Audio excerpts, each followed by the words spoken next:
Folks, we're here live at the Outback Steakhouse in Germantown, Maryland. Our first ever podcast in Maryland, actually. I'd like to welcome along Scott Fairchild from the Scorpions, Captain of the Scorpions. Scott, thank you for being here. Oh, no problem. Thank you for having me. Scott's filling in for his teammate Andy Goss, who obviously lives in Virginia. Can't make it down here for a podcast, so understand that. Andy, we miss you. We'll see you next week. We miss you, Andy. We love you.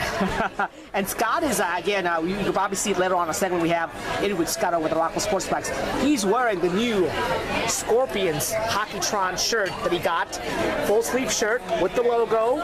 See on it. And on the back, you will see as well the name and the number. So he's got that as well, too. And if I can just go around and if you can get me out here. Yeah. I got that one for myself with the commissioner on the back. Nice cool shirts. Yeah. And I think if you recall correctly, $25 for bulk order, right? Yeah. If you spend, if you get at least 10 people to do it, it's $25 a jersey. You get your name, your number, you get a logo. It's great. Full sleeve shirt too. And it's comfortable too. Like I wear it around the house. It's comfortable. And it can be for winter time as well too. So it's nice and warm as well too. And again, Hockeytron, it's not someone that that we're associated with in terms of shirts, but it's a good deal. Obviously, we want to make money off of it, so it's an outlet you want to use if you want to get hockey shirts. Great call. I know the Gargoyles in MDHL have them through Jessica, so that's where I got the idea from. Exactly. So there we go. So Scorpion shirts here. We're both wearing Scorpion shirts as well too. Put the food down with the Outback Steakhouse, and we're gonna put down the food right here and watch as we eat overall, and go over the podcast here. Going over the week number 4 scores that we had last week, and that last week was a little unusual week because our head referee Rob is away for about 2 or 3 weeks. So we had myself and Neil and Brian. Was it Brian? Yeah, Brian was there for a while filling in as well too. So we had some officiations out there, and the games were different. Brian, myself, and Neil called it a little differently than Rob did. So there were some adjustments that we had to make out there overall. And again, every referee has different styles too. Everyone's different now. Yeah, good point. And I think that there are a couple of things that Rob did that we didn't do, and obviously it's a little variance by rule book. So we'll get that straightened out this week out there and get on the same page as well too. Is Rob back this week? No, he's actually not. He's actually he'll be out for 2 more weeks. Oh wow. He's on vacation this week, and then I believe he's going to be out on June 2nd. He'll be back on June 9th. Oh wow. So 2 more weeks. 2 more weeks. The sun, huh? Yeah, 2 more weeks of me, Neil as head referee, and Brian filling in when need be as well too. Okay. Which means that your game of the week this week may be rescheduled. We'll see. Okay. Brian cannot work this week, so obviously if Andy's playing, he can't do the game of the week, and we can't have one referee. So we'll make a decision later on this week about how we're going to make that work for us. There you go. Let's go over the scores from May 5th out there. Alrighty. It was a interesting week as well too in terms of matchup scores as well. First game we had was the Puck Buddies against Cobra Kai. Oh wow. The 2 teams that I have on paper as probably the most complete team in the pro side. Oh yeah. With the Ducks a close third. Ducks have more offense than these 2 teams, but I think these 2 teams have more defense overall. So yeah, they play more two-way game. Well, the Ducks, they need to add that other part to the game, and they'll be one of the elite teams in the league. Have you seen the Puck Buddies and Cobra Kai play yet in person? I haven't seen them play against each other, but I've watched each and every single one, about almost all their games. They're very impressive. Although the difference is, I think, with Cobra Kai, considering I've seen them play at Tacoma Park, I think they're lacking a little bit of the way their style game fitting at Rockville. They were in their defense of the game more fit that smaller type space. I think they're trying to adjust a little bit to Rockville, and I think Puck Buddies, they've adjusted very well. They're a very well-rounded team. I like them very well. Both teams are very good to watch. Good point. I think what you may be seeing in Cobra Kai is not the adjustment. I think it's the players. Some of the players have missed games. Yeah. When they haven't done well, their female players have missed games, and their top male players have missed games out there. So when their male players are there, females are there, they are probably the most complete team overall. So And you'll see that if you go watch some of the video games, video we have on YouTube in the Cobra Kai and Blood Red, you'll see how well their females play, how well their males play when they're there full time. So again, like any team, you're going to miss players, you're going to miss games. Of course. And those weeks, they don't look quite as good, but and this was one of those weeks where they're missing females. In fact, this was a game where they only had one female for the entire first period. That's crazy. Leah Sawyer was the only female there for the entire first period. She played the entire game, I think she took some time off between periods, but she played the entire first period by herself. Wow. So they're playing actually short-handed, 4-on-5, and they only were down 1-0 at the end of one period. That's crazy. Boy, do I know what that's like. I've been through that before at the old Sidwell. I've been through that before. I'm not sure why they didn't have that many. I mean, I gave them, they should have 5 players on the roster, so I talked to Paul to figure out what the disconnect there is, but they have 5 females. Yeah. Should never only have 1 or 2. And, you know, as a commissioner, I give you players, I give you leeway, but at a certain point, I got to cut you off. And to me, when you have 5 players, I can't, you know, I'm not gonna make an exception. You know, you have to look what you have on the side. They did. They didn't complain. They played with 1 less player. The second player showed up in the second period, and they actually played very well. They lost a close game 2-1. Oh, wow. So considering they only had 2 females the entire game, they held only their own. 1, they did very well. Puck Buddies played well too. Jake had both goals. Jake, a player if you have not seen, a new player of the DCHL this season, goal scorer galore. He's fast. He's fast. Very Absolutely. speedy. Very tough guy to contain. You just gotta make sure you get the inside position on him and don't let him get past you. Because once he goes past you, he's gone. He's gone. And he also backchecks a little bit. So he's a pretty good two-way player. Oh yeah. And he's up there with the scoring race and overall. If Puck Buddies were more of a free-flowing team like the Ducks, he'd probably be probably up there in the scoring lead. That's not the way they're designed. Oh, yeah. But he's clearly the best scorer they have out there overall. He got both goals, and Puck Buddies pulled out a 2-1 win over Cobra Kai. A loss that Cobra Kai can be happy about because overall, Cobra Kai only lost by 1 goal, and they were really short-handed for a long time out there. So good job at Cobra Kai in that regards. Oh yeah. Next game we have on the schedule, going over review, is NWO and the Chiefs, and this was a doozy. This was a game that Chiefs had a new goalie debut as well. He looked a little rusty early on, and then he found his game. NWO took an early lead. Chiefs battled back. You know, there was a little bit of issues at the end of the game between both bunches out there, and apparently something happened that the referees didn't catch. And for that reason, I'll just diverge here. We've actually bought a couple of cameras that we're going to be installing this week over at Rockwell Sportsplex that will catch every angle of every end of the game. So we'll definitely be able to catch anybody. You know, I think we have a very good league. It's very rare something that happens out there, but now we'll catch everything that's not that maybe the referees will miss out there. Yeah. And you know, even if you have 3 referees, you're gonna miss things. Overall. Oh yeah, absolutely. Just like in the NHL, just like in the NHL, they're not going to catch everything, but after every game, they go back and look at the video and they look and see, you know, what could we have done better or what did we miss? Wow, there was this incident, we didn't catch that, but now we know what we're going to look for. Absolutely, and this is a good way, and it will keep the players in line. Also give me the commissioner a chance to review games. Display action will be on video. Plus, third, how many great referees. So it's a winner across the board for us. It's basically like adding another referee. Exactly. It's a camera we have in place for all the games, and it should work very, very well for us. So I think from that standpoint, it'll be good for us. But it was a good game. They fought back. Chiefs fought back. They came close. You know, both still pretty aggressive teams overall, and it was a pretty. Chiefs showed some heart coming back out there. But NWO got the win, and it was 4-3 NWO final score. Did you catch that game at all, Scott? No, I didn't get to watch that game at all. No, I missed that one. Next game we had was the Street Sharks against the Babylon Warriors, and when we last lapped the Street Sharks as the world turns, they had blown a 3-goal lead to the Scott Scorpions, and Andy was wondering the mental psyche of the Street Sharks coming into this past week. Andy felt they may have been a little mind blown. I felt they'd be okay, and you know, two different opinions, and the Street actually played very well. Sharks played well. They actually won the game against the Babylon Warriors 4-2. And the one thing that I noticed for the Babylon Warriors, the new player Alex. Remember the Alex before? Oh yeah, I remember that guy. He was back. Mr. High Stick. Did he contain himself? He did very well. And remember, the rule changed for him too. Alex to play in the previous seasons, and with our high sticking rule being a lot more tighter back then, he had a big time adjusting to it, issue just to it. But now, with the high stick being up to shoulder level, it's really up Alex's wheelhouse. He had a penalty shot goal, had an assist, and showed the playmaking ability that he has out there. Warriors may have lost that game, but they found a secondary playmaker. There you go. So Warriors, they have lost game. You know, they're kind of falling behind now, the 8-ball, the top 4 seed. But hopefully with the Alex in place, they'll do more things in the future out there. Sharks bounce back, got the win 4-2. Very well played for the Sharks, and they move on as well too. The 4th game we have on the schedule was the Untouchables at L2T.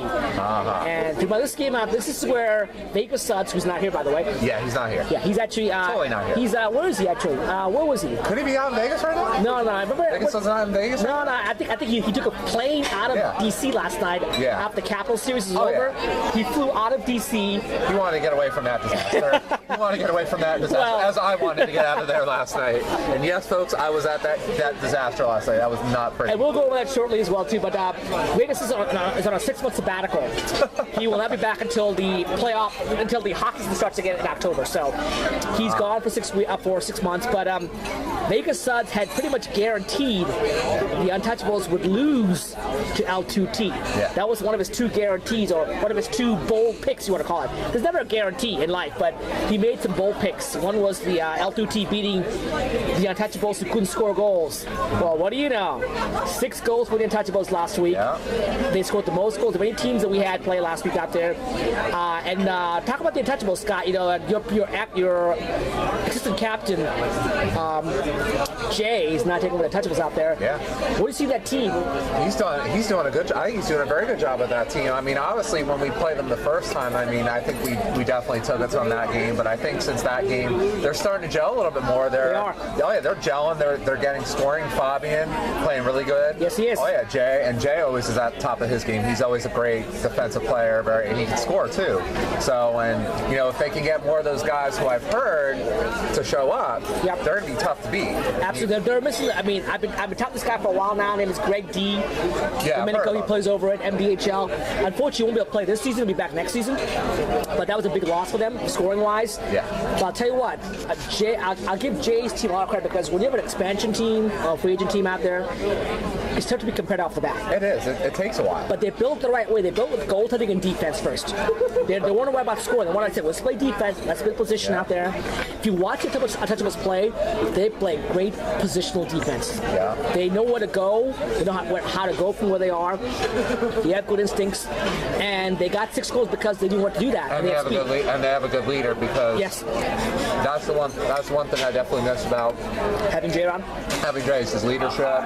Very fantastic leader, and just very good player. And he leads when he's out on the floor too. So that's why, to his credit, I think they're starting to come together, because when he's out on the floor, he leads. He doesn't just lead on the bench; he leads on the floor too. He's a very good leader, and I think he's doing a very good job. And I think he is too. And let's don't forget Jessica Narad too. She's the assistant captain there as well too. She also has tons of experience, and she's helped the team get better, recruiting as well to players, and giving that team a solid base foundation.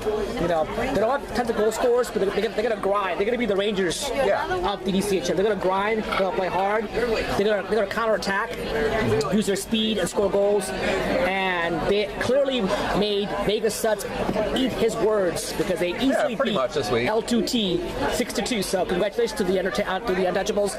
They won very well. Now I did see Jay post the fact that he made a comment that keep picking against us, and we're going to prove you wrong. Yeah. Now Jay, come on Jay. Our job is to pick games. Who in their right mind will pick the Untouchables before last week? Let's be honest here. You guys showed no goal scoring whatsoever. Yep. You know, you guys showed defense. You're comparative out there.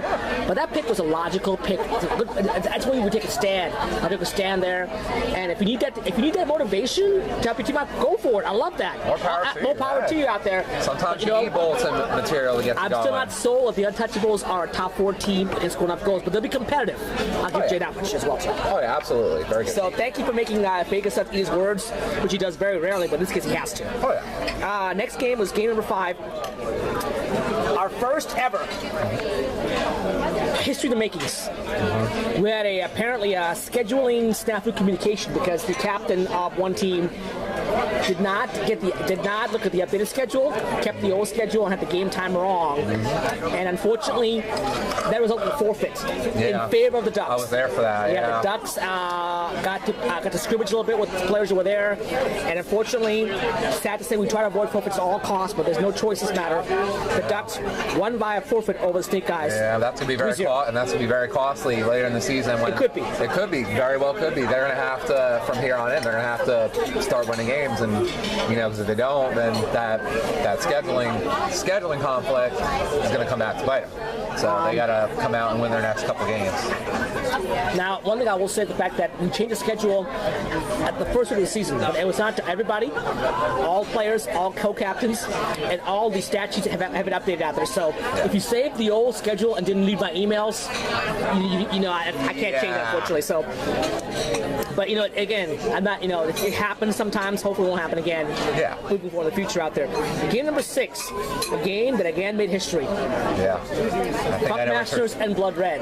A game that I was shocked at what happened in the first period. Were you there? Yeah, I was there towards the end of it. Yeah, there's a couple things I'm sure I know what we're going to touch about, but yeah, I saw a bit of that game myself. So. Yeah, the shocking thing was the fact that not that Buckmaster won, but they absolutely dominated the first period. And shots on goal after one period. Hold on to your seats, folks. I'm not making this up here. This is actual real. No, he's really not. 16 for Funk, 0 for Bloodshed.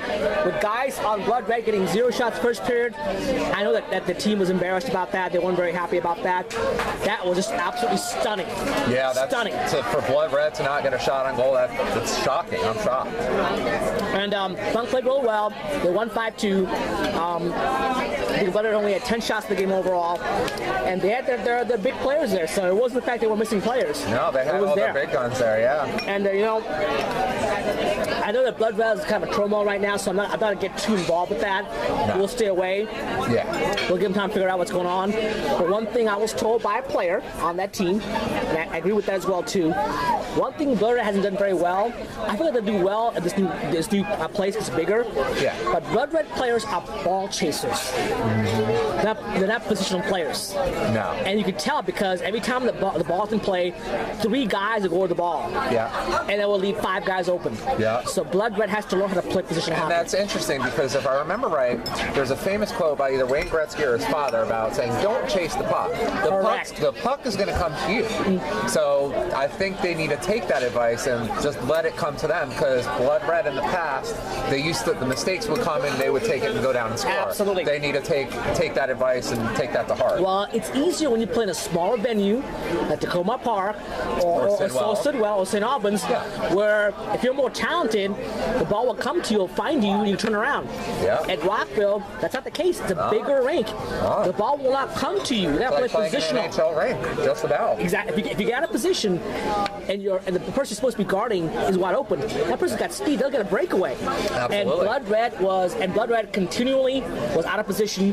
And I was told by this particular player, I will not name here, that he's tried very hard to get the players to understand what positional hockey is about.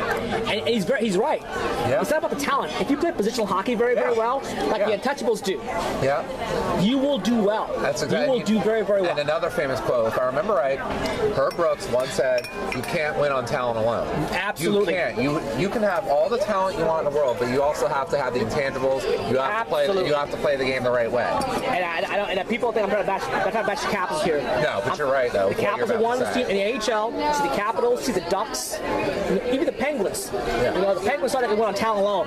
They had to turn up a gear against the Islanders out there. Yeah. Talent alone will not do it in the playoffs or in a game. You've got to play with heart. You've got to play smart. Have positioning out there. Right. And you know what? If you do that, you'll be competitive. There are teams out there in DCHL who are not that talented, but they have good records. You know why? They play positional hockey. They play for each other. That's right. And one thing Blood Red's got to do is Blood Red right now, I see some turmoil on the bench out there as well, too. I won't get too much of that overall, but they're not playing for themselves. Blood Red players are playing not for the team. They're playing for themselves. Yeah, I've noticed that as well. They have to learn to play for the team and make sacrifice and have fun again. Oh, they're having fun. They're trying to play for themselves, play for the stats. And as long as you do that, you got to win this league out there. I agree with you. I've seen the joys kind of fading out a little bit. I've noticed that. They I remember back when our high-scoring days, they would pass, they would move it around. It would make life hell. And they were having fun doing it. There we go. Ah, thank you. Very well. Delicious blooming onion here, folks. There you go. Sorry to reach. No, good, you're good.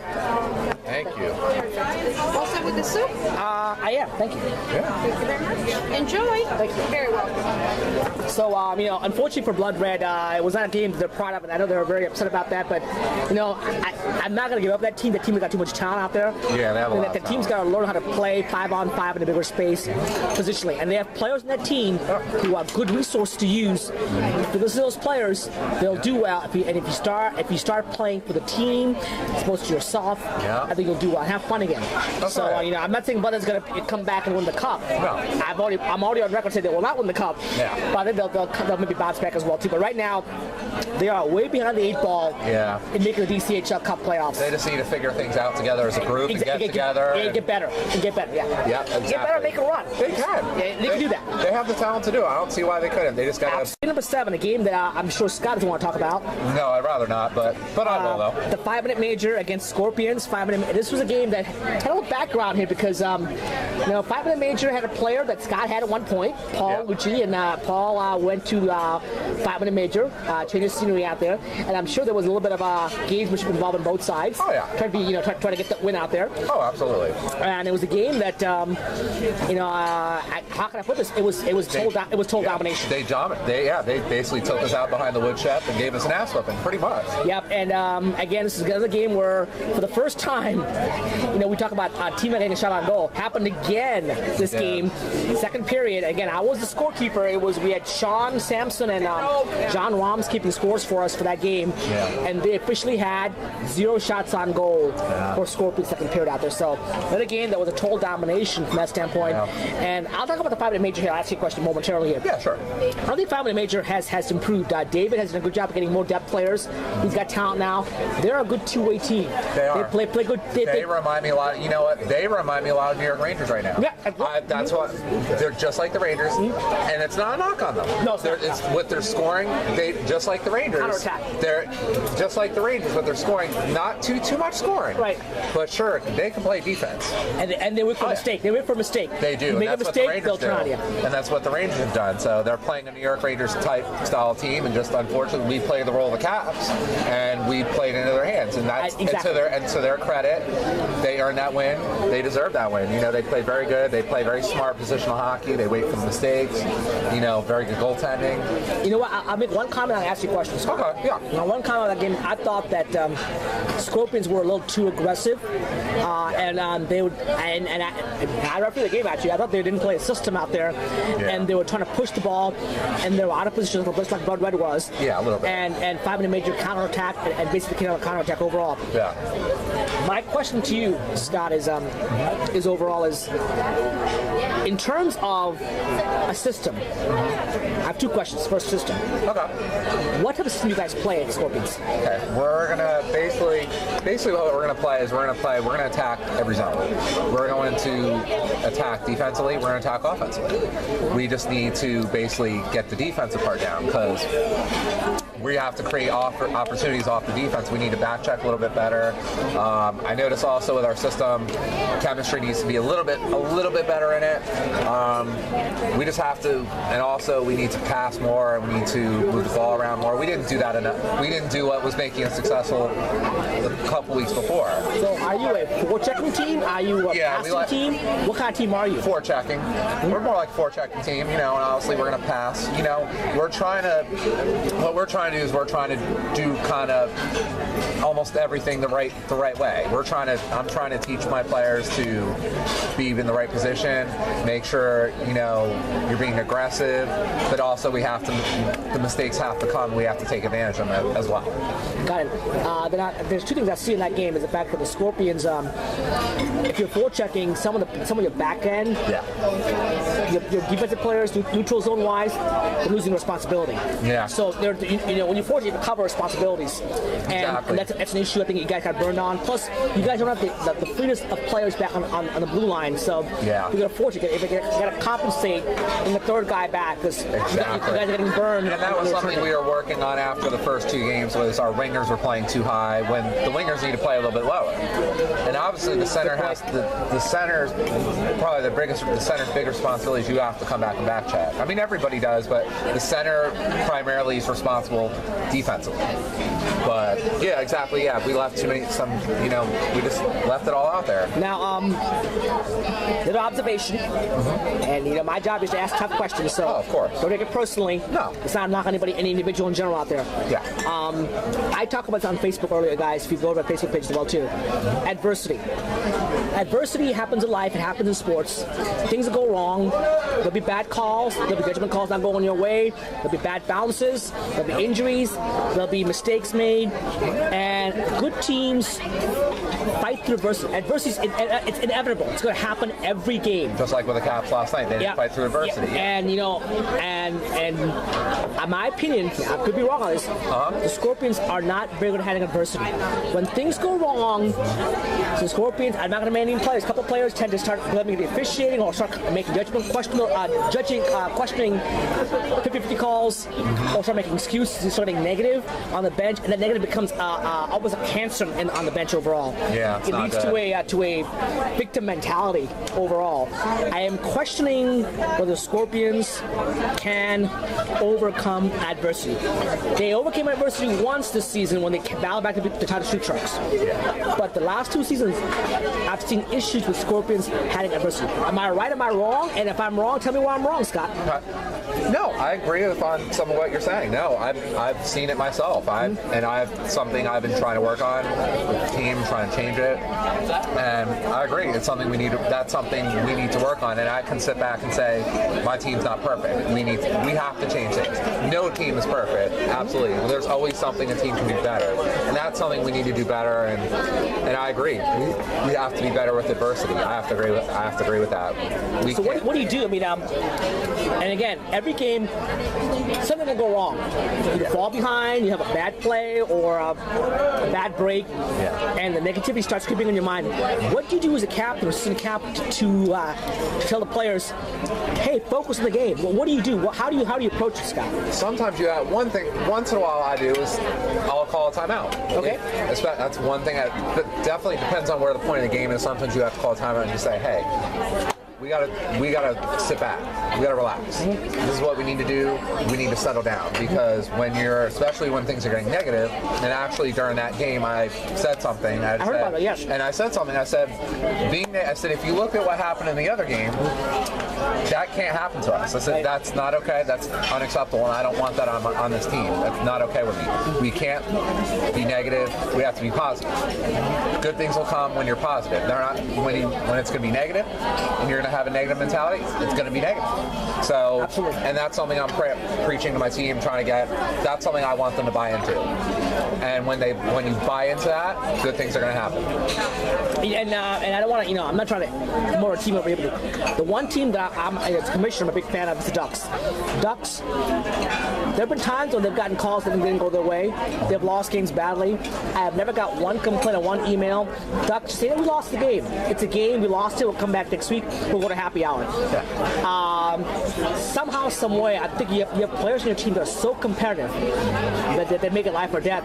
you got to find a way to balance that out somehow, somewhere. Okay, guys, it's a game. Yeah. You lose, we'll come back next week. Just play hard, give it all you have out there, and then we go on next week out there. It's a recreation league. So that may help a little bit as well. Yeah, and it depends on what type of personalities you're getting on your team.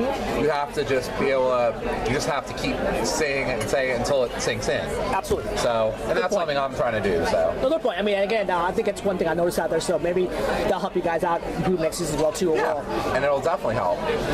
Last game of the season we had was the Scabs against the 2 Jacks No Cope. A game that if you asked me 2 weeks ago, I would have said score with 5-1 or 5-0 Scabs. Yeah. The actual score was 5-1, 2 Jacks No Cope. Wow. Funny how things change in DCHL. How competitive balance is very, very important here. It has. You're right. I've noticed that. You can't predict games anymore. Yeah, and just the way certain teams, especially like for Scabs, for example, now 2 Jacks No Cope, you went from last season, especially 2 Jacks No Cope. No wins. Zero wins to they're towards the top of the rec division. They haven't lost a regulation game this season yet. No, and that's impressive. And then look at the Scabs. Yes. Their first couple seasons, they were towards the bottom of the basement. And look where they started. Just like the one Drake song, you started from the bottom. Now they're here. Good. I just use some more blooming onion sauce. Yeah, but just like the Drake song, they started from the bottom. Now they're here. So you got to give them credit. They're up here now, and it's good to see that. It's very impressive. And so their captains are doing a good job. Yeah, their players are playing hard. Hey, kudos to them. Great job, Scabs and 2 Jacks No Cope. You know Love what? you guys. We talked about this as well too. Overall, I think in the guest interview we had with Carlos, actually Carlos from Scabs. Too. Oh, okay. Scabs have lost a couple of games that they're not supposed to lose this season, and you can see that there's some frustration on Scabs. They improved so much last season, and there's such high expectations this season out there. They've lost. They got upset by the Untouchables. Yeah, I was there for that game. Now they lose to the 2 Jacks No Cope. 2 games that they probably thought were the win column early on in the season overall. Yeah. So I asked Carlos what the issue is, and Carlos said it's defense and team speed overall. Yeah. Here's my opinion. I think with the Scabs, you have a team when you have no expectations, the pressure's off, you play, have fun. That's right. And they did that last season, and they did well. Now there's pressure on, adversity, Yeah. And then now if you don't win, there's scrutiny on you. You're a top-level team out there. I think the Scabs are feeling the pressure. Yeah, I agree with that assessment. They're feeling the pressure. I think mentally, psychologically, feel the pressure out there. There's much more burden when you're the favorite, and I think now the favorite, they're seeing the pressure. And also, they're a good team, but they have weaknesses. Defensive breakdowns they have out there. And that's what happens when teams suddenly, they get that quick turnaround. Yes. The other teams take notice, and you put your own, basically what they did was they put a target on their own back. Absolutely. And they're feeling it now. So that's what happens to good teams. Someone's going to always be gunning for you. Absolutely. And that's what parity's all about. That's why I love parity. Yeah. Parity's fun because you never know what's going to happen each week. You come to play the game, you have fun. There's something no always guarantee. There's no guarantee. There's always something interesting going on in this league. Something big upset, something. There's always something interesting and exciting going on. I love it. That's what I like. I like. It's called the NFL formula. The parity formula. I like that formula overall. Yeah. And I think the Scabs right now, their defense, their forward players aren't back checking. They're used to scoring goals. They become an offensive-based team. Yeah. And the defense is now lacking. They used to be a good two-way team, and they've lost that. I think you've seen that being exposed now. The Scabs play a good defensive team at 2 Jacks No Cope. They can't score goals, and then they take chances, they get burned. Yeah. So I think the Scabs got to go back to the drawing board, figure out a way to play two-way. Yeah, and now learn to do that. Yeah. Now we're talking about this, but now let's give some love to 2 Jacks No Cope, who claim they never got any love out there, which is never true. No. Go back to the podcast, and I'm always going to give you guys love out there. I love you guys. You're all awesome. 5 goals from 2JNC, which is awesome. They're winning games. They haven't had a loss in regulation and this they're season. Having fun too. They're having fun. Blue collar team. Yeah, they're the upcoming Ducks. I think they're the upcoming Ducks. Yes. That's how I view them. I see them on their bench. They're joking, kidding around. I watched them during their one shootout game. I think it was the first game against the Chiefs, the exhibition game. Yeah, shootout game. They had so much fun during that game. They were laughing, kidding around. They had fun. I see them. They can be a new Ducks, but with probably a little bit more defense. Yeah, they have more defense out there. Difference is excuse me, because I eat out here.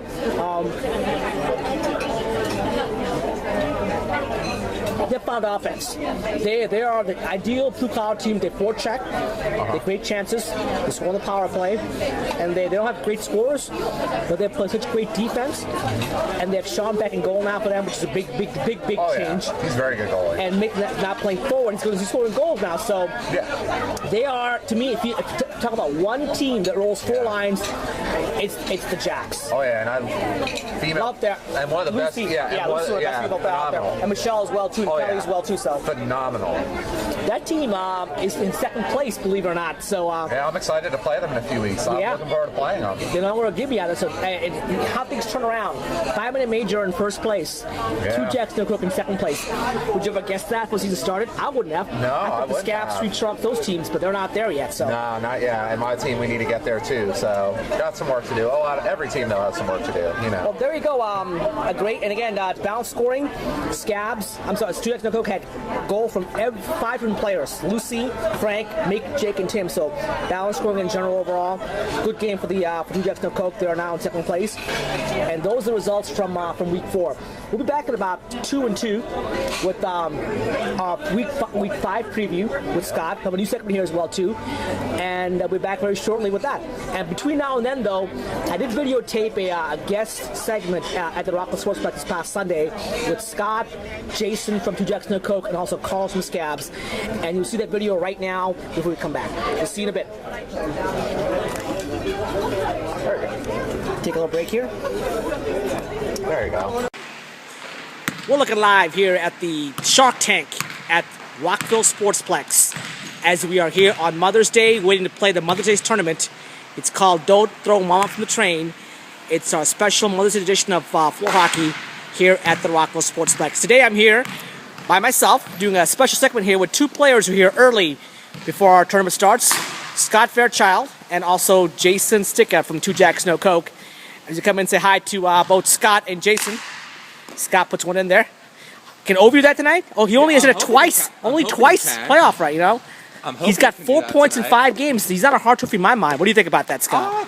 You know what? I agree with sort of that mindset of where was he the first half of the season. He didn't really produce like he obviously can, but to his credit, he did start showing up. He started playing better, and I think a lot of credit goes to Adam Oates for helping turn his game around. No doubt about that. Ovi actually played well. You know, as a neutral observer, if you want to call it that way. My concern with Ovi always is playoffs. So you know, right now 5 games, 2 goals, 2 assists. Yeah. They've won without him. I'll tell you what, he needs to start scoring now. Otherwise, it might be one and done for the Capitals. Yeah, they need to win tonight. Tonight's going to be a big game. They got to win. All right, Scott, thanks for coming up here. Scott is actually showcasing his new Scorpions jersey here. New logo here. The jersey came from Hockeytron, if I recall correctly, right, Scott? Yeah, Hockeytron? Correct. Awesome. At $25 if you do an order of how many? About 10. I got the idea to do it from Jessica Nayrod of Untouchables and Gargoyles. Yeah, Gargoyles. MDHL Gargoyles, yes. I subbed in for her team one game, and I saw she ordered those, and I asked her, where'd you get those? She's like, I did it from Hockeytron. They were dirt cheap. So I was like, wow. This is something I want to do with my team. I was like, that would be a great idea. And you know what? To get a logo and a hockey shirt, personalized with everything for $25 is a pretty darn good deal. Name, number, Yep, logo. absolutely. Awesome deal. So the New Look Scorpions will be seeing them again next week. Who you guys play next week? Do you recall? L2T. L2T. It's a feature game. Yeah. L2T and Scorpions are a feature game out there. So there'll be the new uniform that day as well too. We're also here with, yes, the Cubs fan, the Blackhawks fan, Jason Sticka from 2 Jacks No Coke. Jason, how are you? I'm great. I'm feeling great. I just aided in the capture of an armed fugitive in the Rockville Sportsplex area. So That's right. And for people who don't know, we got here early. The Sportsplex today, being Mother's Day holiday, was pretty empty. Apparently, some guy, I don't know where he came from, but apparently it was a 2-hour shutdown on 270. Maybe for that reason as well too. He had I'm told he's a mentally challenged person, if I recall correctly, who apparently had a gun that he was wielding around, and basically 6 SWAT police officers came with Uzis into the Walking Sportsplex, walking right into me and to Jason. I'm like, it wasn't me, it was Jason. He did it. He's the one who robbed the bank. But less seriousness that only on weekdays. A guy was probably luring around. They got him captured. Jason actually saw the guy, know where he went, pointed at the police officer, and they were able to do a perimeter search and lock it down and get the guy nabbed. Thank you, Jason, for that. our true American hero. Did not receive any reward money, but it's for the good of society that I did it. Yes. Nothing in it for me except knowing that this community is safe. Yes. Well, good job, Jason. Appreciate that as well, too. Now, Blackhawks fan, 2 Jacks, no Coke player. I got to ask you, Blackhawks are now advancing round number 2 against a known opponent right now, the Detroit or San Jose. Yes. Who would you prefer as a Blackhawks fan? Well, I kind of at this point am leaning towards Detroit. This is the last time before the realignment next season that the Blackhawks will be able to play the Red Wings in the postseason unless both teams advance to the Stanley Cup Finals. So I kind of want one more last go for that rivalry in the postseason. That being said, I wouldn't mind facing off against San Jose either. Antti Niemi, as you may or may not be aware, Ex-Blackhawks goalie. He won the Stanley Cup for the Blackhawks. That's right. Forgot he won the Stanley Cup out there. And now, after... Well, he was on that team that won the Stanley Cup. I don't think it was that great that year, but hey, you're a cup winner no matter what. Good enough to win. Yeah, exactly.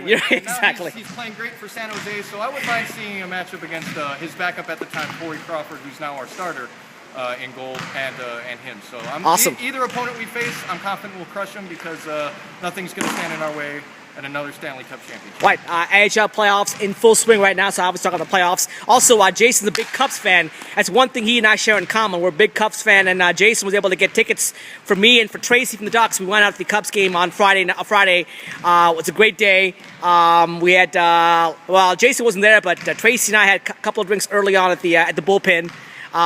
Good afternoon to watch out there. Great tickets too. Yeah. Luckily there was no camera around. Thank God for that. But basically, bottom line was we had a great time. Thanks, Jason. Cubs did not do so well on Friday night, but they came back to crush your Nationals, Strasburg, and that noodle arm, Ryan Zimmerman, right? Noodle arm, yeah. I think that's a fair description. Yeah, because right now he's struggling too. Strasburg basically fell apart after having 4 2/3 of almost no-hit ball out there. So. And I believe it was one thing Cubs in the series finale today, so we'll see what happens overall. But that was a great game. That was fun. Great seats, about 4 or 5 from the dugout, right behind the Cubs dugout, which is awesome as well too.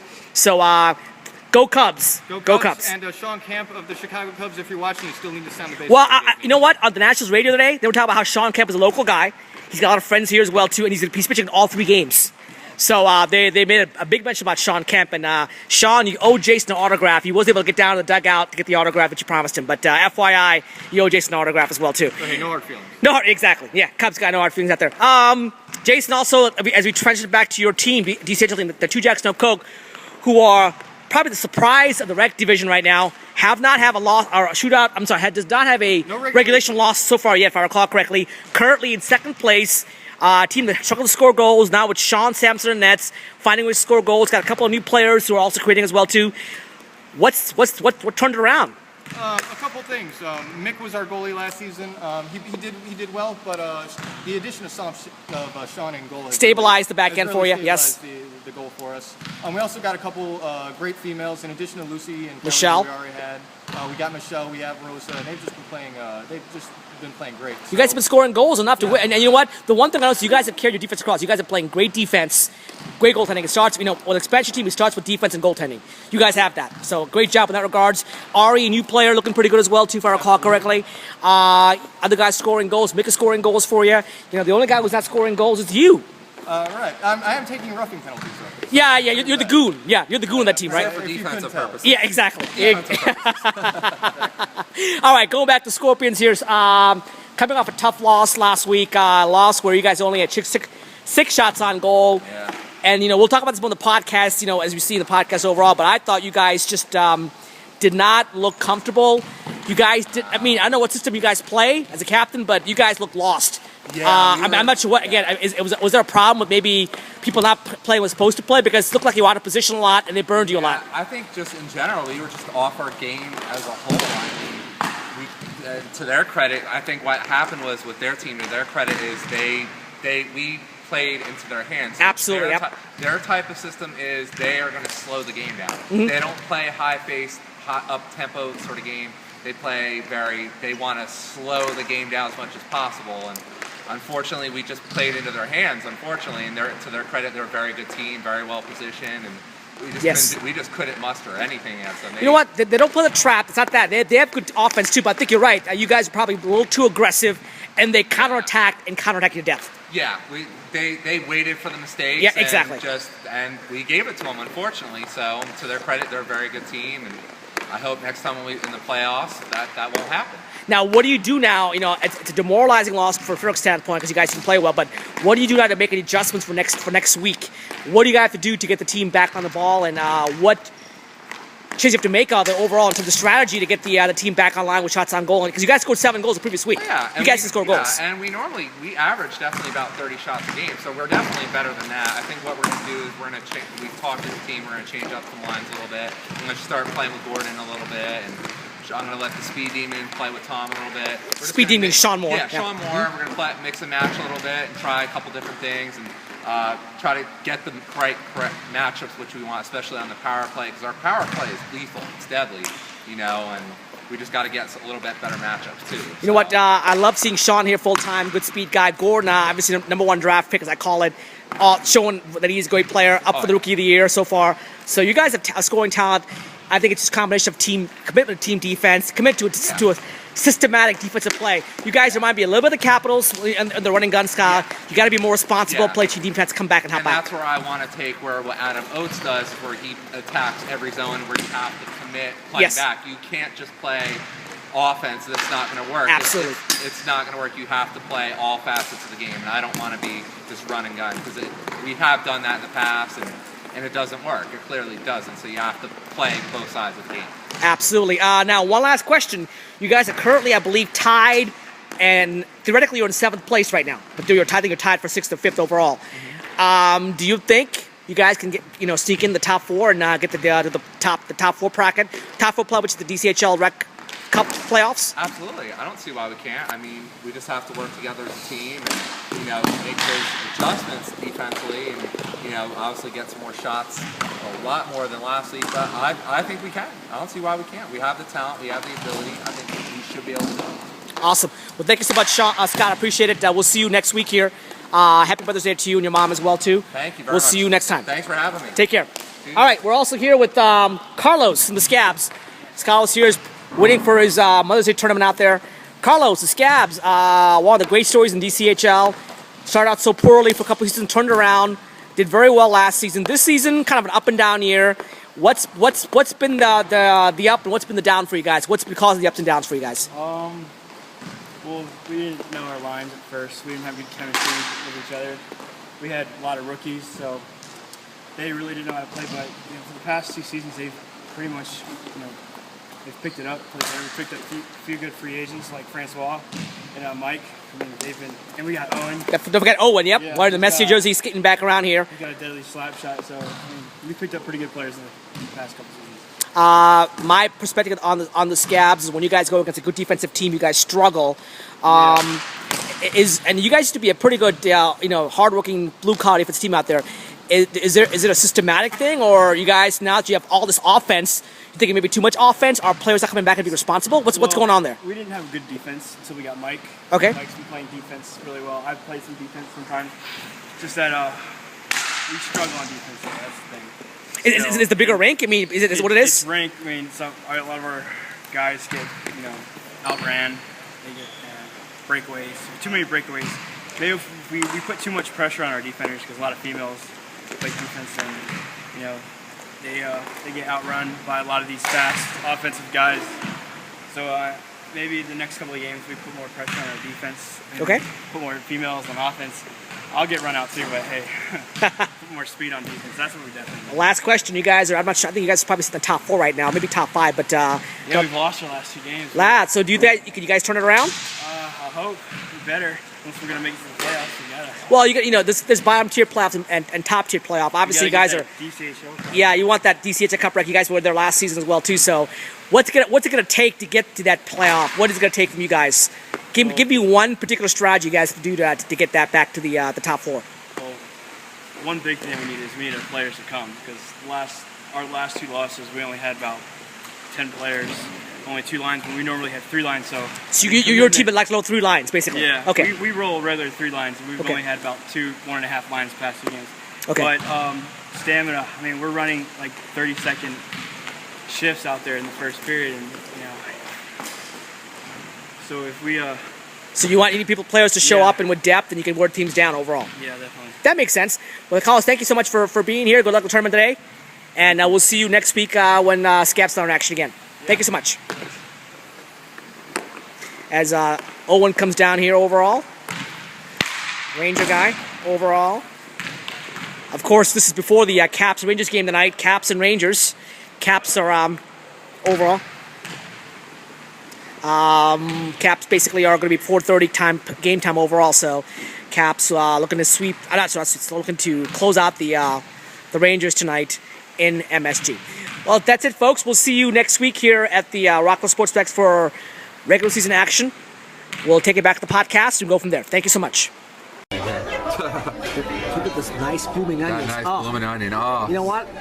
this is heaven, folks. I wish it would give us, we always promote the food at the restaurant we ate. We don't get free compensation for it, so I we have to know. work on that. I know. Look at the awesome blooming onion at the Outback yeah. Steakhouse. There you go, over at Germantown, and hopefully next time we get some free competition to go for that as well too. But I'm here back with Scott to do the Week 5 preview of games coming up this particular week, May 19th. It's week number 5. We're already over the hump. We have 3 regular season games left, and we have the playoffs overall. So week 5 is coming up here. We'll put the camera down. We can get Scott's blooming onion. We'll be going to talk about that as well. Here we go. All right.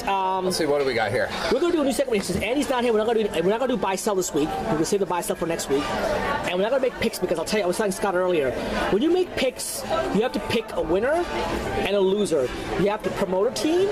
You have to criticize a team. It's part of how it works when you actually pick games. It's called analysis out there.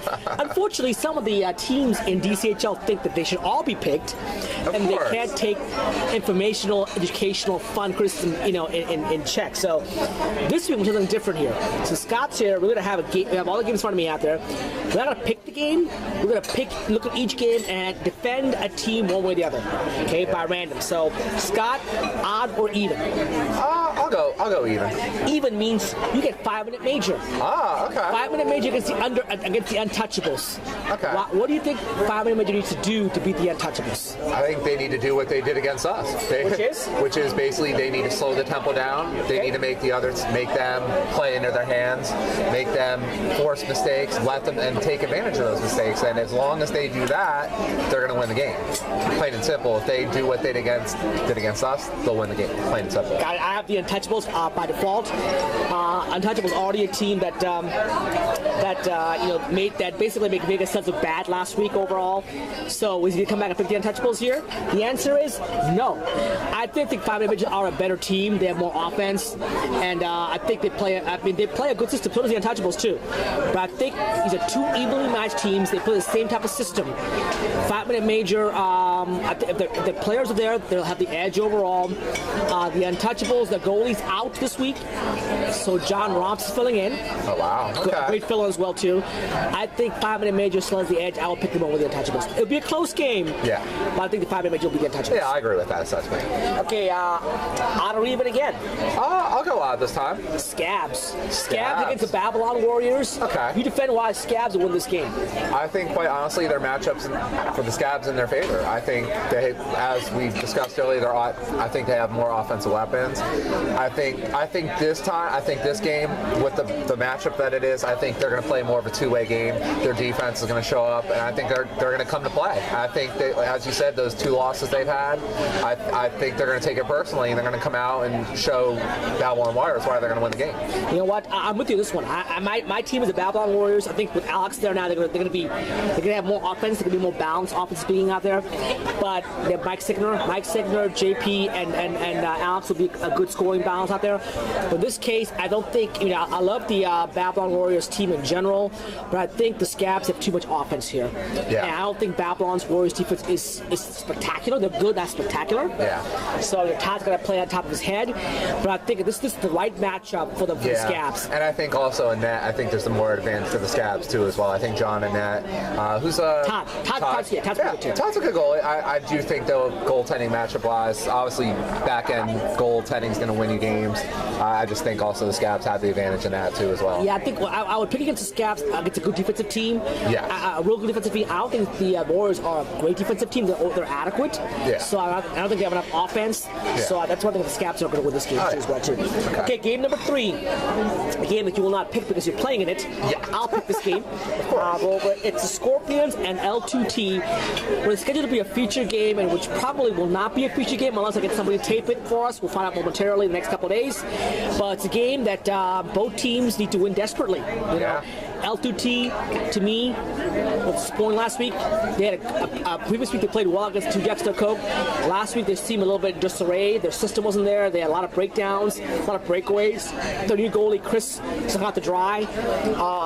Obviously, Scorpions have coming up a bad loss. We'll be very, very motivated out there. This game could get ugly. It could get ugly if the Scorpions show up and play tough-minded hockey. Yeah. But you know what? Never mind the underdog overall. Can I get some more of something? Yes. So I have to ask you, what are you guys doing? Oh, we're doing a podcast. Doing a podcast. Yeah. Basically, I think that this is a game where L2T's got to again play again against 2 Jacks Coke, come out hard. But I think the Scorpions have a lot of motivation here, and I cannot pick L2T here. I think the Scorpions bounce back if they stay true to themselves, stay focused, don't get distracted, and not let adversity get to them. Then it'll be okay. Yeah, and we're going to see what happens this week. Obviously, I can't pick this game, but I think what we need to do in general is we need to play more to what was making us successful the first couple weeks. Once the regular season got going, we need to pass more. We have a couple of changes in mind, and I think we're going to make the adjustments because, like I said, we need to make some adjustments, and we're going to try to play.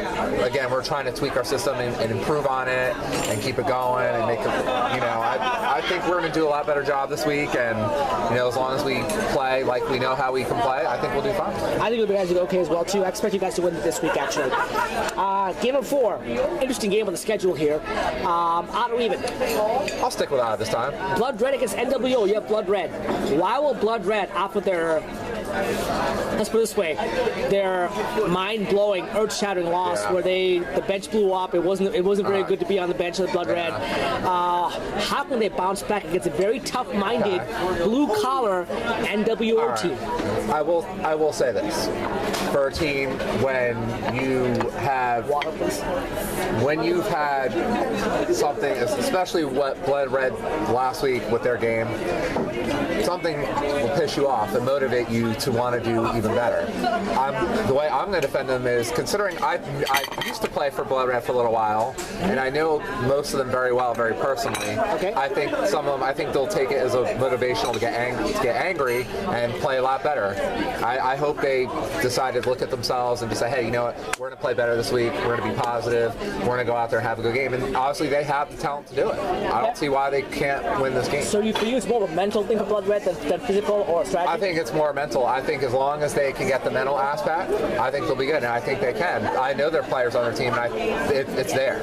Okay. It's definitely there. Interesting. You know what? I feel for Blood Red. I have people that I like on Blood Red there. They used to be one of my favorite teams. Not that they're not, but things have changed with Blood Red dynamics. I've seen how their personality has changed since they won the championship. I'm not sure I like some of that what I'm seeing on the Blood Red, but they're still good people. I love them. They mean well. Yeah. I want to see them do well. So I really want to see Blood Red bounce back this week. And I do too. But I have to defend NWO here. It's my team this week. Yeah. And this odd even game we have going on right now. This is almost the worst possible scenario for Blood Red. Yeah. They're playing a team that plays defense. They're tough-nosed.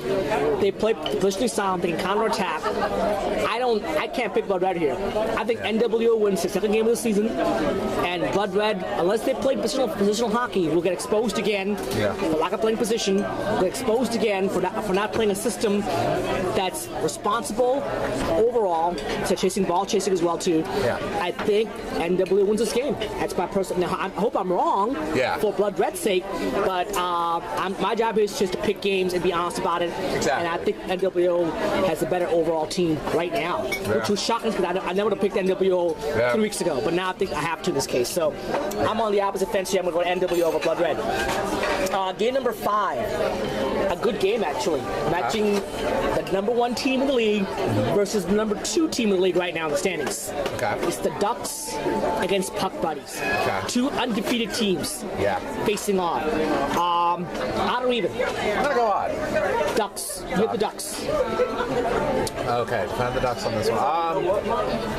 They're scoring. I think the way I'll defend them this, they have some very good intangibles. I think they have the heart, they have the determination. Okay. And I think, and adversity. I have seen games where they've played adversity and played very well through them. So I don't know if I've seen that out of Puck Buddies yet, where they've had to face adversity. I want to see what they do when they have to go through adversity. I don't know what they're going to be like. That's why I'm going to give them an advantage, because they've been through adversity, and I think they have the scoring punch to counteract it. I think they can. Okay, so you go with Ducks here. Yeah. Now, Puck Buddies, I think Puck Buddies are a complete team. They play defense, they play offense, they play neutral zone, they play goaltending. They're a complete team. They're one of the very few complete teams in DCHL. So I have tons of respect for them overall. Here's my concern. Ducks have just so much offense. Just so much offense. And Puck Buddies can counterattack. They have the speed to counterattack. But I'm going to pick the Ducks here. I think that if the Ducks, if Blaze and his brother plays defense, like I'm totally going to play defense, they have guys that committed to playing defense along with the girls. I think the Ducks are a better team, offensive speaking, out there. And if they can change their defensive core up a little bit, play a male-female dynamic instead of female-female dynamic, which I think that their best female-female pairing would be Tracy and Honey. But honestly, though, if I were them, I would stick with a male and female dynamic back there. And I think that they want to do that, actually. They want to do that, and I spent time with Tracy over at last Friday at the ball game, talking about the Ducks a little bit out there, to have some inside scoop. And, Blaze and his brother, Zach, are going to actually play defense, which is their position out there, so that's going to help. So they're going to probably pair Blaze with Tracy, and then Honey with probably Zach. That's going to be a good. And then have Renee play up front. Renee and the other girl play up front, which is good because Renee can play forward. Oh yeah, she can. So I think that's what's good. If they make that adjustment and they get more reps and get the chemistry down, I think the Ducks can be a very, very tough team to beat. Oh yeah, especially once they get the defense going. Oh yeah, they're going to be tough. Because their offense is hard to beat. Their offense is really, really good. Oh, they are. Especially Chris Calendar, Chris Barron, Luke Taylor, Chris Barron, Josh Brooks, Richard. And Richard, 5 scores on top there. So they get the defensive system figured out and get more reps and get it tuned out.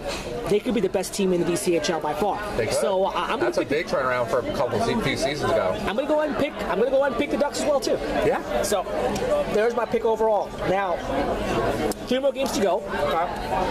Other feature games. This will be a feature game, by the way. Another game that, as a referee, I want to basically call it in if I want to. Can I call in sick? Can I call in sick? Can you? I can't. Use your vacation time? Yeah, my vacation game. Yeah, I know, right? I'll have this official game. These are 2 very aggressive teams, and as a result, we have to keep things under control. We have the Snake Eyes and the Chiefs. 2 teams that are desperate for a win. Desperate for a win. Yeah. Snake Eyes unfortunately took that forfeit loss last week. Chiefs played well, but lost by a goal. Feature game. I'm glad it's going to be on YouTube because I can definitely go back and watch it on YouTube over and over again if I have to as a commissioner. But a game that should be fun. Both teams are blue collar. They play tough, aggressive game. A game where I'm telling you right now as an official, I'm going to call it really, really, really tight. So watch out, guys. Yeah, watch out. A lot of penalties that game. I'm already warning both teams ahead of time for this podcast. Don't be like the Canadians in the Sens. Don't do that. Yeah, no. That's not how you play hockey, folks. And we're also going to keep the conversation and the trash talking, bad talking to a minimum. So I'm warning them right now that Neil and I, we're after this game overall, we're going to call it really, really tight. So that's how one way to control the game is to call it tight. Yeah. So FYI. But it's a game that, again, it's a very interesting game. Chiefs have goal scoring. They have a new goaltender now. You know what? I want to give credit out to Matt Fusina, Sarah's husband. Sarah was chief of the captains. Matt played out last week. I thought he played a heck of a game last week. Matt Fusina on defense with speed. That could be a great move, getting Matt to play out on defense and getting a new goaltender. I think it's a win-win for the Chiefs. Yeah. They get more reps in this place. They can actually do very well. Maybe make a run in the playoffs as well, too. So. And they have a very talented team, and they've been on a good run before. They can do it. They got the offensive skills. So this is going to be an interesting game out there. I mean, who would you say you would favor in this case? In this case, probably the Snake Eyes. I would pick I would go with Snake just because on their I've seen their intangibles, their defensive. I've played them before. Their defense they can be stifling. It can be very stifling. Again, another team that can play like a New York Ranger style type of defense. They'll wait for the mistakes to happen. They'll capitalize on them, and they will. And I think in net they have the advantage there too. I haven't seen enough of their new goalie yet, but right now, based on that, I would go with Snake Eyes. You know what? Sometimes, and Snake Eyes a favorite here. They're at least a 2-goal favorite here. Yeah. Sometimes you go by gut feel. I'm going with gut feel here. I think the Chiefs are due for a good game. I think the Snake Eyes are a team that struggles to score goals. If the right combination walks up, the Snake Eyes have the goals, and the Chiefs score enough goals, I can see upset here. I'm going to pick the upset here. Chiefs over Snake Eyes. 2 games to go here. Yeah. We have Funkmaster against Cobra Kai. Now we're going to change it up here. Okay. Instead of defending the team, I'm going to tell you why. Tell me why Funkmasters will lose this game. Ooh. Against Cobra Kai. Why will they lose this game? What's the difference between what would Cobra Kai do to Funkmasters? How can you exploit Funkmasters in this game? Basically, from what I've seen, is Cobra Kai will hold on to the lead. Funkmaster has been known at least lately. Leaking? They can't hold the lead. Can I borrow Adam Oates' word? Leaking? Leaking, yeah. They haven't been able to hold the lead lately. So, and Cobra Kai, once they get a lead, they do it. And I've seen them, especially going back to the championship game against Pravda, Evil Empire. They didn't know what to do. Okay. A team like that with offense and even just a good defense, they didn't know what to do. So I think, quite honestly, Cobra Kai, that they got the favor in their matchup on that, and they have more scoring too. Okay, good point. And you know what? I have to tell you why Cobra Kai will lose this game in this case. So and I'll tell you why. I took a lot of needling and ribbing from Funkmasters last week, because I always say that Funk has primary score, which is key. They have no secondary, tertiary, or what's the word? Quartitiary? I don't know what the word is. Quartitiary, who knows? Yeah, you're the teacher here. So tell me. But basically, they rib me the fact that I always give them a hard time about their second and third line scoring. Well, last week Nick Mosier had a hat trick. Wow. You know, they have Sean Bodkins, and they said, well, you know what, Suds? We found a secondary and tertiary. So what's next? I'm like, well, you have to do it consistently. Yeah. So if Cobra Kai loses this game, we're going to see Nick, Keith, Simon, and Sean score consistently. Take the pressure off Keith. Yeah. Keith's got too much pressure to score by himself out there. Oh yeah. The other guys got to score as well too. If Cobra Kai is going to lose this game, it's because Funkmasters will get secondary and tertiary scoring again this week. FYI. Yeah. Next game we're talking about here is going to be our last game of the night. Okay. What do we got here? We've got let's go again odd or even. Okay. I'll go even this time. Even, okay. You got to tell me why 2 Jacks, no Coke will lose this game against the Street Sharks. Why they will lose it? All right. How will we? Yeah. I think they might lose because honestly, I think Street Sharks have the talent. They got Drew, they got Mateo, they got. Even Trevor, I think, starting to become a very good player at playing out. I mean, I remember he's one he plays in it. He's been one of the best goalies I've seen. And if Joe shows up and plays, I think they have the scoring and even defensively. I know they didn't have a good game against us. They didn't hold the lead on that one, but I think through adversity they've responded. Obviously, the last time, and I like them in that game. I just think their offense is good. I like them. You know what? You made a good point. Sharks have Adam, they have Drew, they have Chuck, they have Sean, somebody else. I mean, they have Mike Ashley. They have 5 scorers on that team. They got Sheila on their team. They've got good Even the new player, Sheila and Molly. Rachel's very good, yeah. Sheila, and Jen's getting better. Jen and Bobby, the couple we put on the team, is getting better. So they have some good players on that team. They can score. Now my job is to tell you why Sharks lose this game. Yeah. I'll tell you why they lose this game. Sharks defense is lacking. The Sharks sometimes don't stay disciplined. You can exploit their defense. You can forecheck them as well too. They remind me a little of the Washington Capitals. If you get the puck in deep and you forecheck and you play a neutral zone trap on them, they will give you turnovers. They'll give you good shots. And Jeff is a great goaltender. Actually, I love Jeff. He's not exactly a tall goaltender. No. He's small in size, which means he's got to be really, really quick and he's got to come a lot of the net by himself. His agility out there. So I think that 2 Jackson and Cook, if they forecheck Yeah. The Sharks defense and the counterattack. Sharks aren't exactly the most disciplined team in the world playing defense. Yeah. And that's why they may lose this game overall. That's why. So that's my reason why they may lose overall. There we go, man. All 8 games picked by our guest fill-in host Scott and myself here overall. This is week 5, May 19th. Day after Mother's Day tournament out there as well too.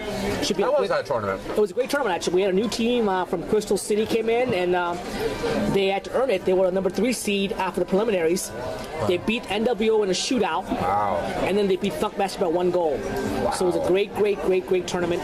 They had speed. They're a good team. I wouldn't say they're the best team I've seen. They're a top 4 or 5 pro team. Yeah. They can compete with anybody in a pro level. Yeah. But I don't think you would pick them. I wouldn't pick them right away. No way. Not right away. But they have talent, and they got speed. They have good female players too. Yeah. So that was a good tournament, and even the Fraser team did very well too. So it was a good tournament overall. We had fun. Everybody was exhausted, and it was fun because you play 15 minutes and you basically walk to the TV. 25 people sat down, watch the Caps Rangers game, and the Boston Bruins game, Toronto game. So it was like play, come back, watch the game, play, come back. It was hilarious. Oh yeah. Even the referees, me and Neil, between games, we had 2 minutes between games, would come out after the game for a while. And then after the next game out there. So that's why I love the sportsplex. They have TVs out there. Whether it's playoff hockey, basketball, golf, NASCAR.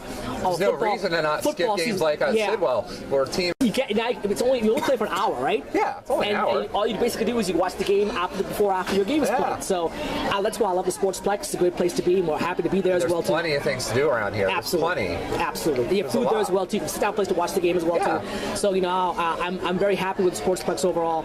So come out May 19th. Group number 5 overall as well too. As we get in, and I want to do one thing is to talk about this. One last thing to talk about is the champion of champions. We haven't promoted very well yet, but I'm going to do it very shortly here. Our playoffs will be on June 16th and June 23rd. Yeah. June 30th will be our, what we call our Champion of Champions celebration, where we're going to have our 2 pro champions, 2 DCHL champions, the pro and the rec, play a team of my choice coming in. Yeah. Okay. My Bears from the HC is already coming, so they're going to be one team coming over, and Crystal Rockers are the team coming as well too. Yeah. So I might have the Crystal Rockers play our DCHL Pro Champ, have the Bears play our Rec Champ. We'll also have an All-Star game that day as well too. One hour All-Star game, and I'm looking at the format right now. I'm thinking about maybe having a Virginia versus Maryland DC format. Yeah, that'll be interesting. I'll see which one's got more. I think Virginia has more players than DC and Maryland. I'll double check that. We'll do a MD DC versus VA format. Yeah. Which should be fun. We'll have a 1 hour All-Star game, and then we may have other exhibitions as well too. There's other teams from other leagues that may come and play in our league on that day. So I'll get more information out to you as well about that. Don't forget June 22nd, Seminary Road, big day of celebration that our Assistant Commissioner Molly's put together for you as well too. Tournament day. We have women game. We have roller games. We have co-ed games as well too. $10 to play. Grilling. You get your drink there. You get your drink alcohol on premise, which is unbelievable. Wow. It'll be an all-day affair. Clinics as well too. A big day of celebration. Please make sure you email Molly if you want to play or put a team together. It's a lot for your money, folks. Yeah, I mean, only $10. Only $10. $10, and it's a great deal. In this economy, you're getting your money for what you're paying for. And you're probably playing about 2 or 3 games worth. That's so right. It's about $3 a game. You're getting your money here, folks. So there's no reason not to do it. Absolutely. So come on and have fun there as well too. We will see you next week back at our normal Fairfax podcast. After next week, actually, on Wednesday with Andy back hopefully as well too. Maybe Brian here as well too. But have a great week. We'll come back with week 5 results next week. Take care, guys. Save me some pancakes.